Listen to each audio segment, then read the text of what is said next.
सूर्यसमप्रभा निर्विघ्नं कुरु मे देव सर्वकार्येषु सर्वदा।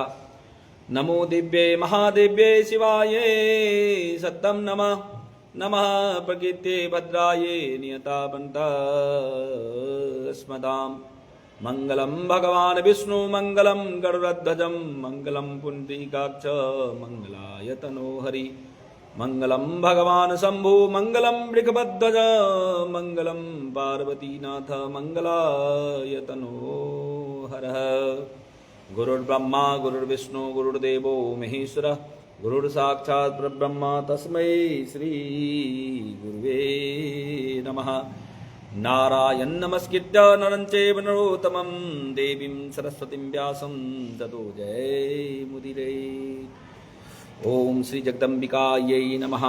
ओम ऐं ह्रीं क्लीं चामुण्डायै विच्चे।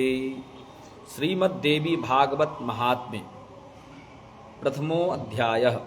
सूत जी के द्वारा ऋषियों के प्रति श्रीमद्देवी भागवत के श्रवण की महिमा का कथन।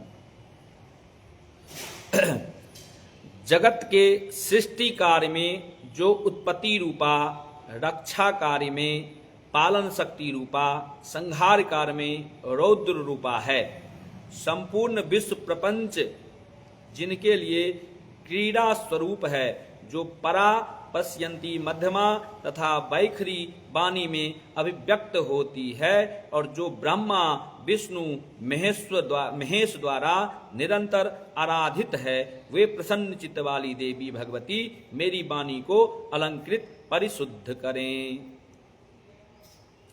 बद्रिकाश्रम निवासी प्रसिद्ध ऋषि श्री नारायण तथा नरों में श्रेष्ठ श्री नर भगवती सरस्वती और महर्षि वेदव्यास को प्रणाम करने के पश्चात ही जय इतिहास पुराण आदि सदग्रंथों का पाठ प्रवचन करना चाहिए।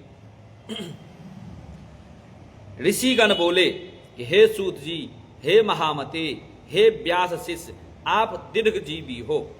आप हम लोगों को नानाविध पुण्य प्रदायिनी एवं मनोहारिणी कथाएं सुनाते रहते हैं। भगवान विष्णु के सर्व पाप विनाशक परम पवित्र एवं उन अवतार कथाओं से संबंधित अद्भुत चरित्रों को हमने भक्ति पूर्वक सुना है और इसी प्रकार हमने भगवान शिव के अलौकिक चरित्र तथा भस्म और रुद्राक्ष के ऐतिहासिक महात्म्य का वर्णन आपके मुखारविंद से किया। हम लोग अब ऐसी परम पावन कथा सुनना चाहते हैं जो बिना प्रयास के ही मनुष्यों को भोग एवं मोक्ष प्रदान करने में पूर्ण रूप से सहायक हो। हे महाभाग, अतः आप उस कथा का वर्णन करें जिसके द्वारा मानव कलयुग में भी सिद्धियां प्राप्त कर लें, क्योंकि हम आपसे बढ़कर किसी अन्य को नहीं जानते हैं जो हमारी शंकाओं का निवारण कर सके। सूत जी बोले कि हे महाभाग ऋषियों, आप लोगों ने लोक कल्याण की भावना से अत्यंत उत्तम प्रश्न किया है, अतः मैं आप सभी के लिए समस्त शास्त्रों का जो सार है उसे पूर्ण रूप से बताऊंगा। समस्त तीर्थ पुराण और व्रत अपनी श्रेष्ठता का वर्णन करते हुए तभी तक गर्जना करते हैं जब तक मनुष्य श्रीमद्देवी भागवत का सम्यक रूप से श्रवण नहीं कर लेते। मनुष्यों के लिए पाप रूपी अरण्य तभी तक दुखप्रद एवं कंटकमय रहता है जब तक श्रीमद्देवी भागवत रूपी परशु कुठार उपलब्ध नहीं हो जाता।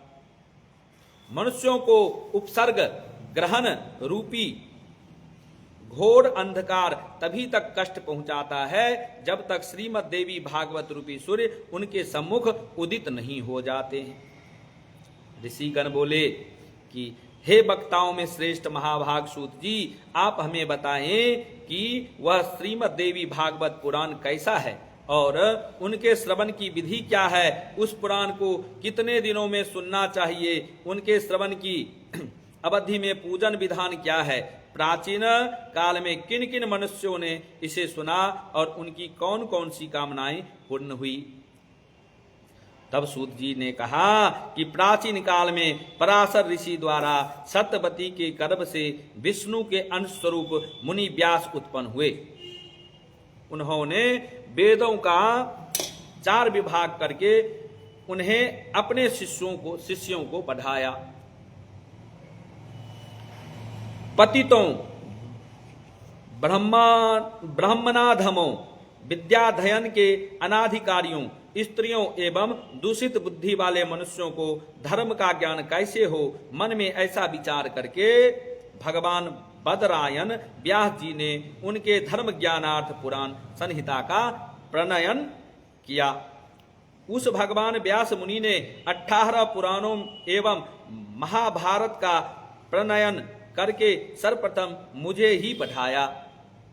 उन पुराणों में श्रीमद् देवी भागवत पुराण भोग एवं मोक्ष को देने वाला है। व्यास जी ने राजा जन्मेजय को यह पुराण स्वयं सुनाया था।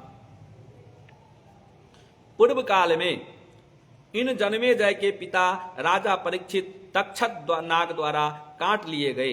अतः पिता की संशुद्धि शुभ गति के लिए राजा ने तीनों लोकों की जननी देवी भगवती का विधिवत पूजन अर्चन करके 9 दिनों तक व्यास जी के मुखारबिंद से इस श्रीमद् देवी भागवत पुराण का श्रवण किया। इस नवाह यज्ञ के संपूर्ण हो जाने पर राजा परीक्षित ने उसी समय दिव्य रूप धारण करके देवी का सालोक्य प्राप्त किया। राजा जन्मेजय अपने पिता की दिव्य गति देखकर और महर्षि वेदव्यास की विधिवत पूजा करके परम प्रसन्न हुए। सभी 18 पुराणों में यह श्रीमद् देवी भागवत पुराण सर्वश्रेष्ठ है और धर्म, अर्थ, काम तथा मोक्ष को प्रदान करने वाला है। जो लोग सदा भक्ति श्रद्धापूर्वक श्रीमद् देवी भागवत की कथा सुनते हैं उन्हें सिद्धि प्राप्ति होने में रंज मात्र भी विलंब नहीं होता। इसलिए मनुष्यों को इस पुराण का सदा पठन श्रवण करना चाहिए।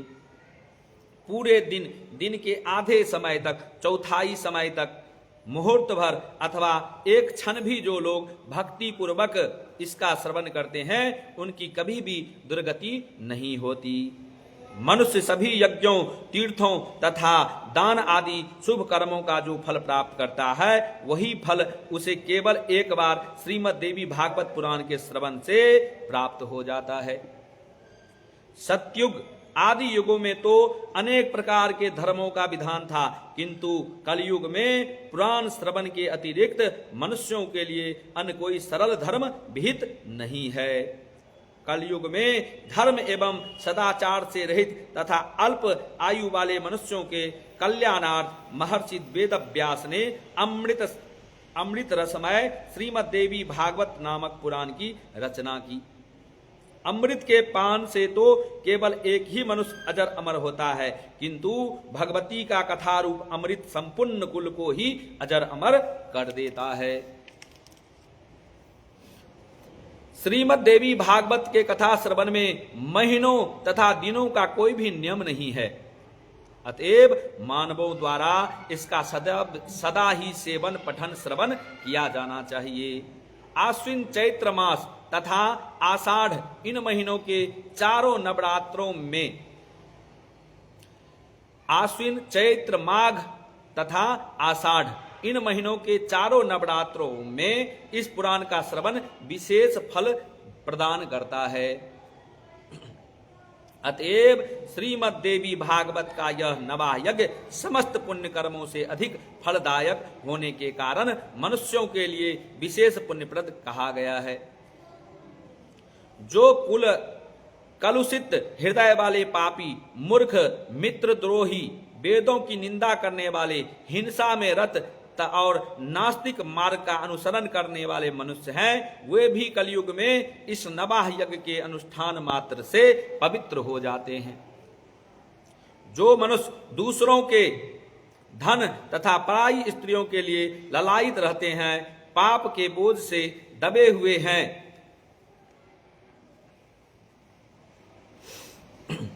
जो मनुष्य दूसरों के धन तथा पराई स्त्रियों के लिए ललायित रहते हैं, पाप के बोझ से दबे हुए हैं और गो ब्राह्मण देवताओं की भक्ति से रहित हैं, वे भी इस नवाह यज्ञ से शुद्ध हो जाते हैं। जो फल कठिन तपस्याओं, व्रतों, तीर्थ सेवन, अनेक विध दान, नियमों, यज्ञों, हवन एवं जप आदि के करने से प्राप्त नहीं होता, वह फल मनुष्य को श्रीमद् देवी भागवत के नवाह यज्ञ से प्राप्त हो जाता है। हे विप्रो, गंगा, गया, काशी, नैमिषारण्य, मथुरा, पुष्कर तथा बद्रिकारण्य भी मनुष्यों को उतना शीघ्र पवित्र नहीं कर पाते जितना कि श्रीमद् देवी भागवत का यह नवाह यज्ञ लोगों को पवित्र कर देता है। अतएव श्रीमद् देवी भागवत पुराण सभी पुराणों में श्रेष्ठतम है। इसे धर्म, अर्थ, काम तथा मोक्ष की प्राप्ति का उत्तम साधन माना गया है। जो आश्विन महीने के शुक्ल पक्ष के सूर्य के कन्या राशि में पहुंचने पर महाअष्टमी तिथि को स्वर्ण सिंहासन पर स्थित देवी के प्रीतिप्रद श्रीमद् देवी भागवत ग्रंथ का पूजन करके उसे किसी योग ब्राह्मण को श्रद्धापूर्वक देता है, वह देवी के परम पद को प्राप्त करता है। जो मनुष्य प्रतिदिन श्रीमद् देवी भागवत पुराण के एक अथवा आधे श्लोक का भी भक्ति पूर्वक पाठ करता है, वह जगदम्बा का कृपा पात्र हो जाता है। महामारी से उत्पन्न उपद्रवों के भीषण भय तथा समस्त प्रकार के उत्पात, उल्कापात, भूकंप, अतिवृष्टि, अनावृष्टि आदि इस श्रीमद् देवी भागवत पुराण के श्रवण से मात्र से विनष्ट हो जाते हैं।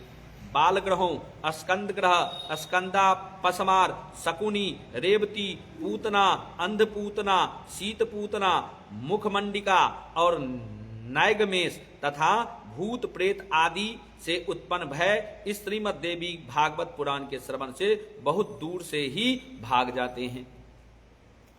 जो व्यक्ति भक्ति भाव से देवी के इस भागवत पुराण का पाठ करता अथवा श्रवण करता है, वह धर्म, अर्थ, काम और मोक्ष को प्राप्त कर लेता है। इस श्रीमद् देवी भागवत पुराण के श्रवण से वसुदेव जी प्रसेन को खोजने के लिए गए हुए और बहुत समय तक न लौटे हुए अपने प्रिय पुत्र श्री कृष्ण को प्राप्त करके प्रसन्न हुए।